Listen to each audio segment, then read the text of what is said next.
आज किसान आंदोलन पर राज्यसभा में बोले कृषि मंत्री नरेंद्र सिंह तोमर, तीनों कृषि कानूनों में कोई खोट नहीं, मोदी की सरकार गांव गरीब और किसानों की सेवा के लिए प्रतिबद्ध।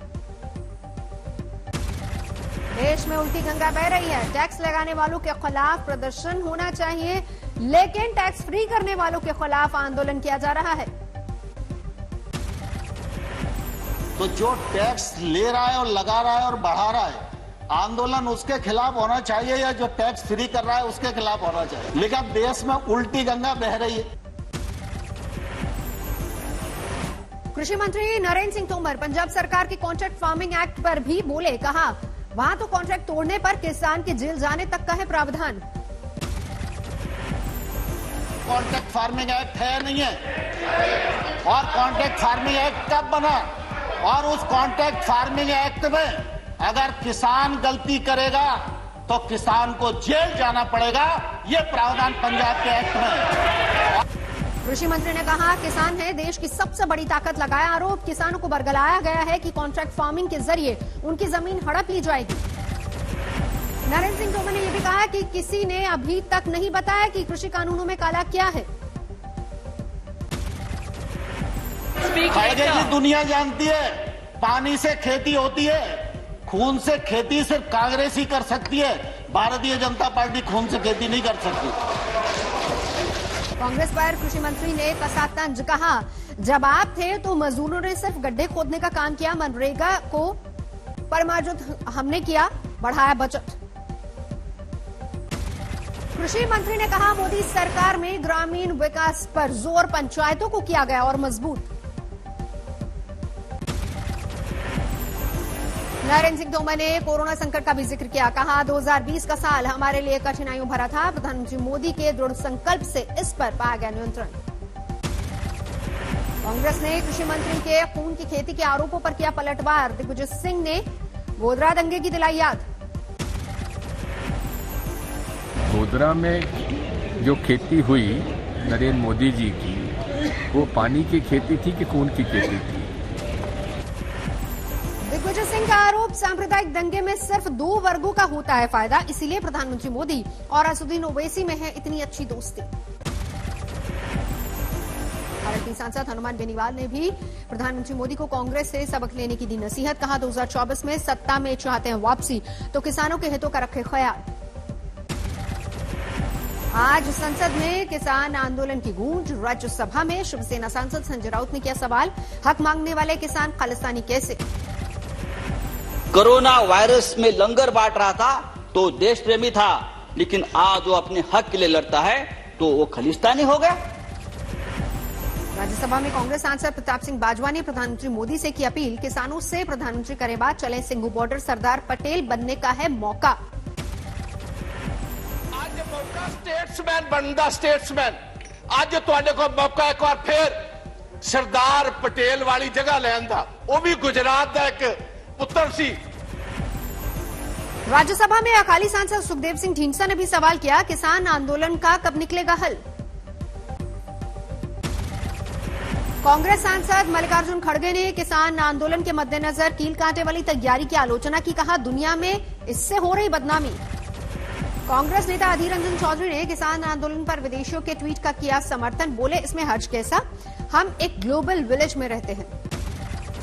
बीएसपी ने गतिरोध दूर करने के लिए सरकार को सुझाया नया फॉर्मूला, सांसद सतीश चंद्र मिश्रा की सलाह, 1.5 साल की बजाय 3 साल तक नया कृषि कानून टाले सरकार। 12 सांसदों ने लोकसभा स्पीकर ओम बिरला को लिखी है चिट्ठी, किसान मुद्दे पर अलग से चर्चा की मांग, चिट्ठी में किसानों की समस्याओं का जिक्र। आज 72वें दिन भी किसानों का आंदोलन जारी, नए कृषि कानून के विरोध में सिंघू बॉर्डर पर डटे किसान। टिकरी बॉर्डर पर भी डटे हैं किसान, 72वें दिन भी अनशन लगातार जारी। हिसार दिल्ली रोड पर स्थित रामायण टोल प्लाजा पर किसानों का प्रदर्शन, सरकार के खिलाफ नारेबाजी।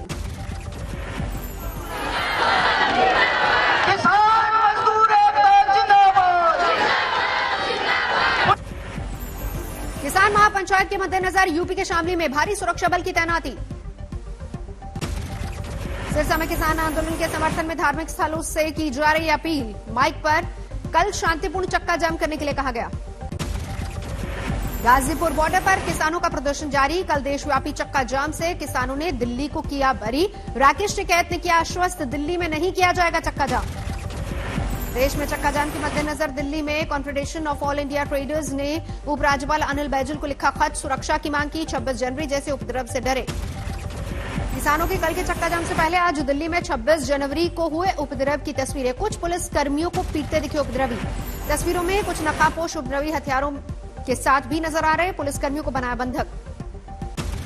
लाल किले पर 26 जनवरी को हुई हिंसा का नया वीडियो सामने आया। उपद्रव मचाते नजर आए प्रदर्शनकारी। दिल्ली में प्रदर्शनकारी बार बार धमकाते भी दिखे, हथियार होने की बात भी कही। रायसेन के दौसा में आज किसानों की महापंचायत, 1 लाख किसानों के जुटने का दावा। 8 फरवरी को अभिभाषण पर धन्यवाद प्रस्ताव पर बोलेंगे प्रधानमंत्री मोदी, दे सकते हैं किसानों पर विपक्ष के सवालों का जवाब। सांसदों को किसानों से नहीं मिलने देने पर शरद पवार खफा, पुलिस और सरकार के कदमों पर उठाए सवाल। 10 सांसदों ने गृहमंत्री अमित शाह को भी लिखी है चिट्ठी, किसानों के खिलाफ कार्रवाई रोकने और बिजली पानी जैसी जरूरी सुविधाएं देने की मांग की। दिल्ली में चुनाव आयोग से मिला बीजेपी का प्रतिनिधिमंडल, पश्चिम बंगाल में निष्पक्ष चुनाव करवाने की मांग। पश्चिम बंगाल में बीजेपी की रथ यात्रा का मुद्दा भी उलझा, अभी तक पश्चिम बंगाल पुलिस ने नहीं दी है मंजूरी। कल से शुरू होनी है पश्चिम बंगाल में बीजेपी की रथ यात्रा, बीजेपी अध्यक्ष जेपी नड्डा को दिखानी है हरी झंडी। जम्मू कश्मीर वासियों को इस हफ्ते मिल सकती है इंटरनेट सेवा। इस हफ्ते 4G सेवा बहाल होने के आसार। पेट्रोल, डीजल और रसोई गैस दामों का शिवसेना ने उठाया मुद्दा, मुंबई में किया प्रदर्शन। सर पर गैस सिलेंडर रखे नजर आए महिला प्रदर्शन। पहाड़ों पर हुई जोरदार बर्फबारी, उत्तराखंड के मसूरी में मूसलाधार गिरी बर्फ, आसमान से बारिश की तरह बरसती दिखी बर्फ, सैलानी हुए खुश। उत्तरकाशी जिले में फिर से बर्फबारी, गंगोत्री, हर्षल, धराली, मुखबा और सूकी में बर्फ की फुहारें। उत्तरकाशी में भारी बर्फबारी में फंसे 12 बाराती रेस्क्यू किए गए, बाड़कोट से एसडीआरएफ की टीम ने निकाला। चमोली के औली में बद्रीनाथ, मोनाल टॉप सहित तमाम ऊंचाई वाले इलाकों में जमकर बरस रही बर्फ। हिमाचल प्रदेश के ऊंचे पहाड़ों में भी ओढ़ी बर्फ की सफेद चादर, बर्फबारी के बाद तापमान में गिरावट। शिमला में साल की पहली बर्फबारी, सोलन से लेकर चैल तक बर्फ की जोरदार बारिश। कश्मीर घाटी में फिर से बर्फबारी का दौर शुरू, गुलमर्ग और पहलगाम में सैलानियों का जमावड़ा। पहाड़ों में बर्फबारी के बाद मैदानी इलाकों में भी बारिश, पंजाब और हरियाणा में फिर से शीतलहर का सितम। दिल्ली और एनसीआर में बदला मौसम का मिजाज, कई इलाकों में रुक रुक कर होती रही बारिश। उत्तर प्रदेश, बिहार, मध्य प्रदेश और छत्तीसगढ़ में भी हल्की बारिश, मौसम विभाग ने जताया अनुमान। बेंगलुरु में आज एयर इंडिया शो का आखिरी दिन, रक्षा मंत्री ने कहा कंपनियों को मिले हैं अब तक 203 करोड़ के orders. Air chief marshal RKS Bhadauria ने भी तेजस की जमकर तारीफ की, तेजस को पाकिस्तान और चीन के GF-17 से बेहतर बताया। झारखंड में आज सोरेन सरकार मंत्रिमंडल विस्तार, दिवंगत हाजी हुसैन के बेटे हफीजुल हसन को मंत्री पद, मधुपुर सीट से लड़ेंगे उपचुनाव। खरगोन में राम मंदिर निर्माण के लिए कांग्रेस के पूर्व कैबिनेट मंत्री ने शुरू किया है दान का सहभागिता अभियान, घर घर जाकर जुटाया जा रहा है 1-1 रुपए। ग्रेटर नोएडा के अल्फा 2 में डबल मर्डर से सनसनी, घर में घुसे बदमाशों ने पहले बुजुर्ग महिला की हत्या की, बाद में पति को अगवा कर बेसमेंट ले जाकर मार डाला। संगरूर में निकाय चुनाव के बाद विवाद, धरने पर पहुंचा आम आदमी पार्टी विधायक अमन अरोड़ा, धरने पर बैठे। चेन्नई में एआईएडीएमके नेताओं ने डीजीपी से की मुलाकात, शशिकला के एआईएडीएमके झंडे के इस्तेमाल पर जताई आपत्ति, दर्ज कराई शिकायत। हमीरपुर में अध्यापक के साथ छात्रों का अनूठा रिश्ता दिखा, विदाई में फूट फूट कर रोए स्टूडेंट और गांव वाले। आईआईटी कानपुर ने सेना के लिए बनाया नया सबसे छोटा ड्रोन हेलीकॉप्टर, 5 किलोमीटर तक ले जा सकता है 50 किलो का सामान। राजकोट में बस स्टैंड पर हादसा, बस ड्राइवर की लापरवाही की वजह से कुचला गया युवक, गंभीर रूप से घायल। मुजफ्फरपुर में छेड़खानी की शिकायत पर आरोपी को परिजनों ने पीटा, घर में तोड़ा दम, पीड़िता के परिजनों ने दर्ज करवाई एफआईआर। यूपी के सिद्धार्थनगर में घूसखोर लेखपाल गिरफ्तार, 10,000 की रिश्वत लेते एंटी करप्शन ब्यूरो की टीम ने दबोचा। दिल्ली के कालिंदी कुंज इलाके में बदमाशों से पुलिस की मुठभेड़, गिरफ्त में आया एक बदमाश। शिमला में पुलिस ने अफ्रीकी मूल के ड्रग पैडलर को दबोचा, 6 किलो हेरोइन के साथ बरामद। दिल्ली में खुले 9वीं और 12वीं के लिए स्कूल, कोरोना काल में बरती जा रही जरूरी सावधानियां। नाना पटोले के इस्तीफे के बाद शरद पवार का बयान, साथी दलों के साथ होगी अगले स्पीकर पर बात। देश में 24 घंटे में सामने आए कोरोना के करीब 13,000 नए मामले। अब तक किए गए हैं करीब 20 करोड़ टेस्ट।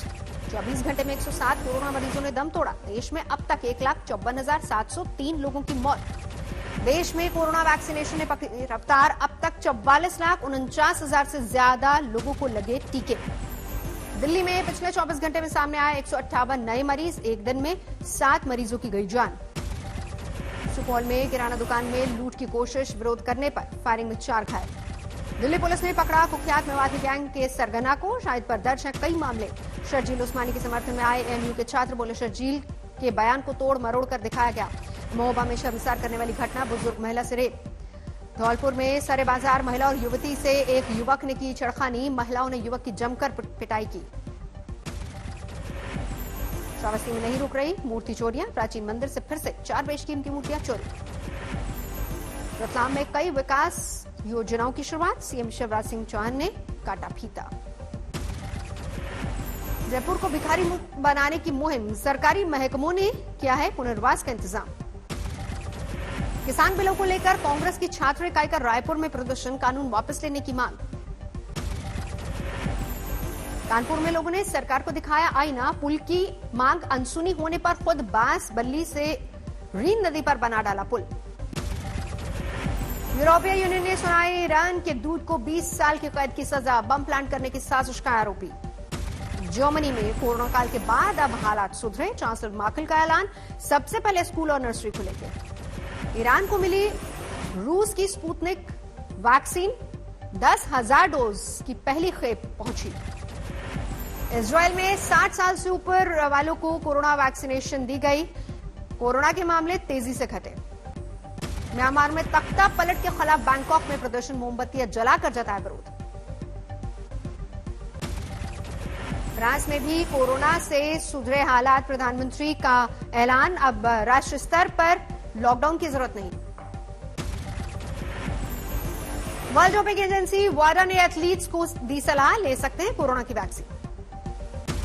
फ्रांस ने की पुतिन के आलोचक नेबलेनी को सजा देने की निंदा। राष्ट्रपति मैक्रो बोले रूसी कोर्ट ने की बड़ी गलती। डोनाल्ड ट्रंप ने स्क्रीन एक्सपर्ट गिल्ड से दिया इस्तीफा, गिल्ड ने कहा शुक्रिया।